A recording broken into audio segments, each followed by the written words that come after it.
டேய் சிலையெல்லாம் ரெடி ஆயிடுச்சாடா? ஆமாண்ணா அந்த இருக்கு பாருங்கண்ணா நீங்க கேட்ட சிலை.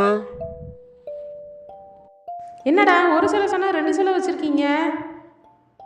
ஆனால் இது நல்லா நேச்சுரலாக இருக்குடா. நான் இந்த சிலையை மட்டும் எடுத்துக்கிறேன்டா. என்ன ரெண்டு சிலையா? அட ஆமா, இதை நான் எப்போ செஞ்சேன்? சரி வந்த வரைக்கும் லாபம். சரிங்கண்ணா, இதோ வண்டியில ஏத்திடுறோண்ணே.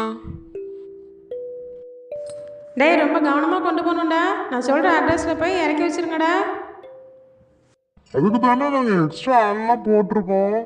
ஏதோ இந்த ரெண்டு பசங்களும் அந்த பொம்மைக்கு ரெண்டு கையும் பிடிச்சு வச்சுக்குவாங்க.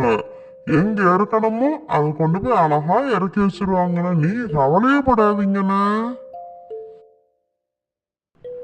டேய் ராமு அங்கே பாருடா, அந்த பொண்ணு பொம்மை மாதிரி அங்கே உட்காந்துருக்கு.